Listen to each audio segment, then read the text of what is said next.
Hi everyone, it's Sarah and welcome to my crochet channel. Today's video we're going to do a demonstration on color pooling.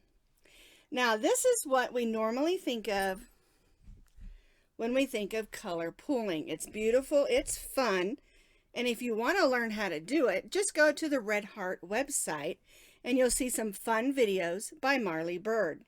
And she does a fantastic job at explaining how to do color pooling. But we're not going to do this style of color pooling today. We're going to do this. This is my take on color pooling. It is done in the round and it makes these beautiful swirls and I just love it. I used the new Red Heart Super Saver pooling yarn, and this one is called Hot Pooling, and that's what I'm going to demonstrate for you today. Now any of the Super Saver pooling yarns will work for this pattern, and it's a lot of fun and it's really super easy. The free crochet pattern for this cowl front post cowl pattern is on my blog, and you can find that blog link down in the notes underneath this video. And what you're going to need to make a cowl this size is you're going to need about 3.5 ounces of your color pooling yarn. Now you don't have to use this yarn to make this cowl. You can use any medium weight number 4 yarn. I'm specifically using the color pooling in order to get these waves in my yarn or on my cowl. So just to be clear, if you want to use to have the waves in your cowl, you'll need to use a Super Saver coloring pool. But if you want to just make a cowl like this, you can use any medium weight number 4 yarn that you have on hand. We're going to be stitching today with our H hook, 5.00 millimeter crochet hook. You'll need a needle just to weave those ends in, and of course your scissors. So what makes the Red Heart pooling yarn so special? What it is all the colors have the same measurement of striping. In other words, each color measures about 12 inches, and that's what makes it work for the color pooling. All right. Okay, now to make the cowl, it is 24 inches around and about 8 inches long. And what we're going to do is we're going to begin doing foundation double crochets to make the bottom of the cowl. And we're using foundation double crochets because we want it to be a little bit stretchy on the edge that sits against our neck. So what we're going to do is 72 foundation double crochets. At this point, it doesn't really matter where you start. I like to begin so that the end of my yarn is at the end of a color. But when we're doing this particular portion, it's not that big of a deal. So we're just going to start. There's our slip knot. We're going to chain 4, yarn over, go in the 4th chain from the hook and pull up a loop. Yarn over and just go through that first loop. That's the chain that we're making. Then we're going to yarn over, go through the second 2, yarn over and go through the last 2. And by doing the chain and then the double crochet, we did them at the same time. And that's why it's called a chainless foundation or a foundation double crochet. Yarn over, go in that chain that we made and pull up a loop. Yarn over, pull through that first loop, yarn over, go through the second 2, yarn over, and go through the third 2. And we're doing our chain and our double crochet at the same time. So here's my chain, here's my double crochet. Now I'm going to be stitching 72 foundation double crochets, and this is going to give me a cowl that's approximately 24 inches around. If you want your cowl to be bigger, longer, then you can do as many foundation double crochets as you would like.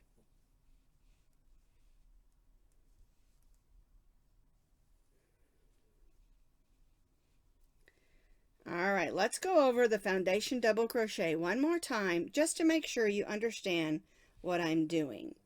Yarn over, go through the chain that we made, pull up a loop, yarn over, and just go through that first loop.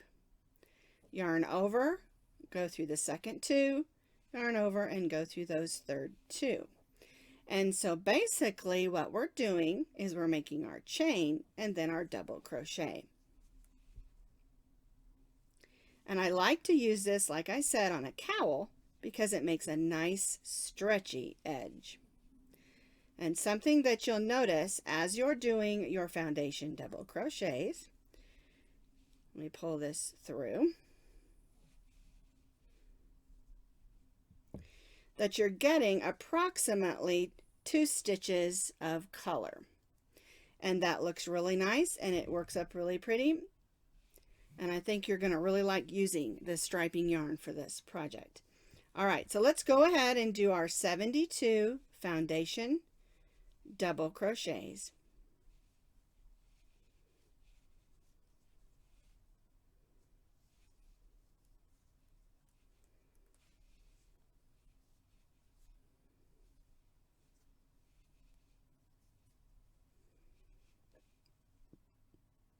I stitched my 72 foundation double crochet stitches, and you'll notice I have a couple of stitch markers. What I do so that I don't have to keep going back and recounting is I stitch 25 and I mark it. Then I stitch 25 and I marked it, so I know that that's 50 and I don't have to go back and recount all of those. Just a tip that might help you. All right, so I'm going to go ahead and take out those stitch markers since I know I've got my 72 stitches. And what we're going to do is we're going to join this in a circle. So it's real important that you don't twist it. All right. So here's our end, and make sure when you're counting your 72 stitches that you count this first chain 3 where we started in the 4th chain from the hook, because that first chain 3 counts as your first stitch. Get my yarn over there. All right, so what we're going to do is we're going to join in a circle to the top of the chain 3 with a slip stitch, and we're going to chain 3.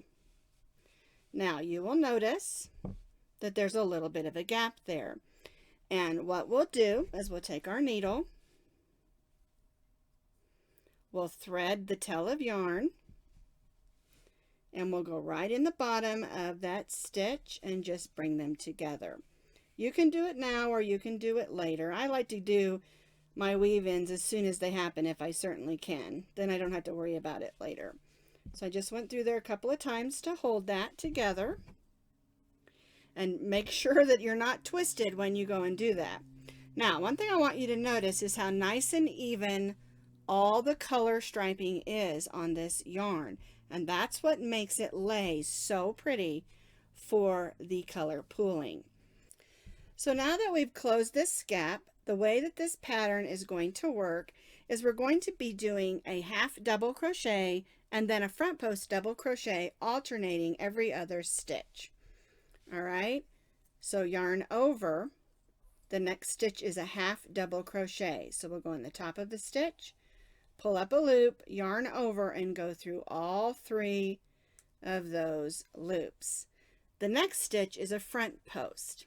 Yarn over, we're going to go around the post of the double crochet and stitch a double crochet. So we're going to be alternating a half double crochet and a front post double crochet, working all the way around, because this cowl is worked in the round, not back and forth like normal color pulling is done.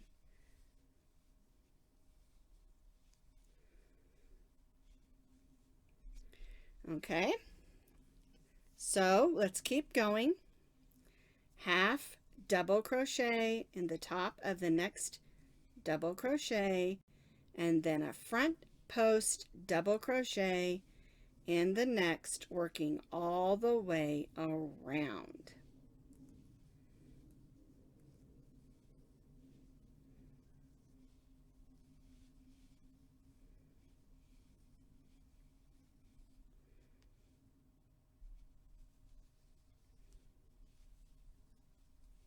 Half double crochet, front post double crochet in the next.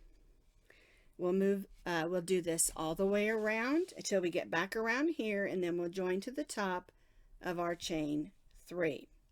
Now, when you were adding foundation double crochets, if you wanted to make your cowl longer, you needed to add them in increments of 2 stitches in order for this pattern to work.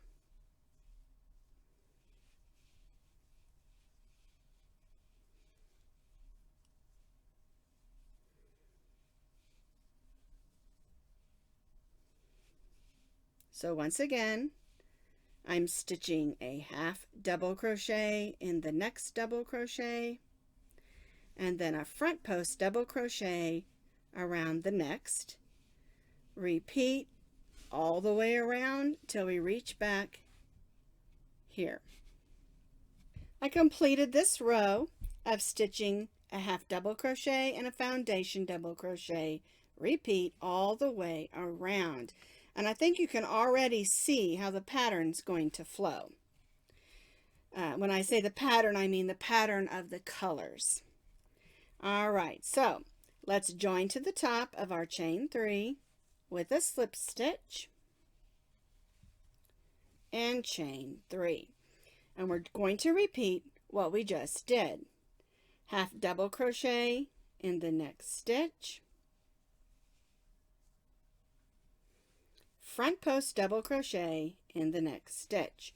And what we'll be doing is stitching our half double crochets in our half double crochets and our front post double crochets in our front post double crochets.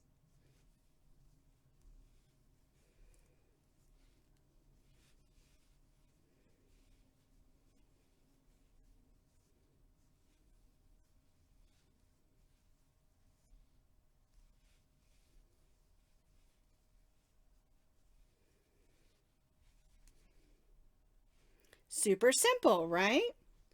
Half double crochets in the half double crochets, front post double crochets in the front post double crochets, all the way around.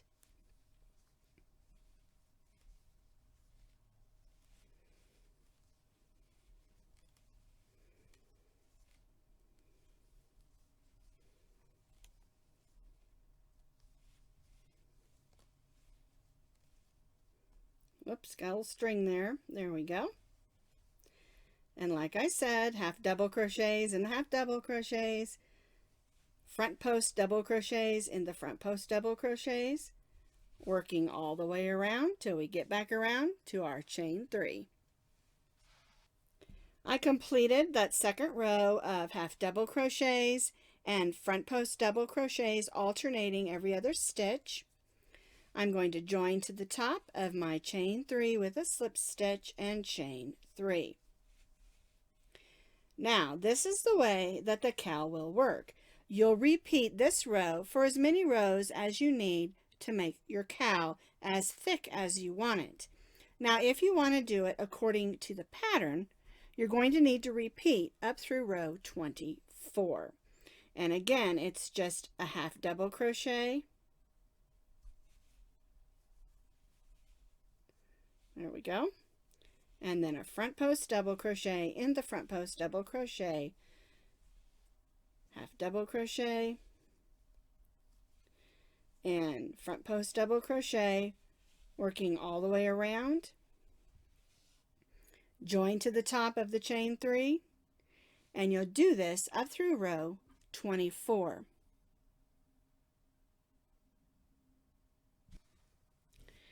As you can see, I stitched my 24 rows, and isn't that a beautiful swirling pattern that ended up working out? I just love it. And another thing that you'll notice is that it will have a slight tilt. The front post stitches will have a slight lean or tilt to one side, and I really kind of like that too, because it gives it just a little bit more of a swirling look. Just has to do with the texture.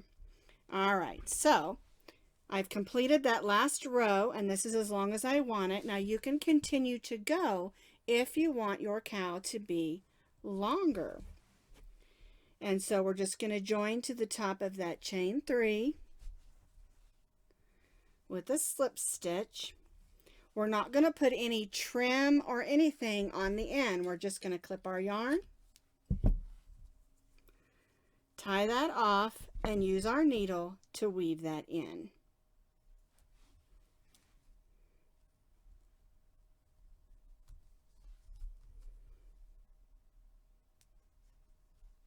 There we go. Just want to go through some stitches and some fibers of the yarn just to hold that in. And that's how you make the front post cowl. Now, like I said, whether you're using the striping or the pooling yarn, you can use any medium weight number 4 yarn for this project. You can make it as wide as you want, and you can make it as long as you want. So it's very versatile. I've got enough left on my skein that I think I'm going to make me a headband, and I'll write those stitch counts in on the pattern that's on the blog, so that if you want to make a headband, you can do one also. Grab you some of that pooling yarn and have some fun.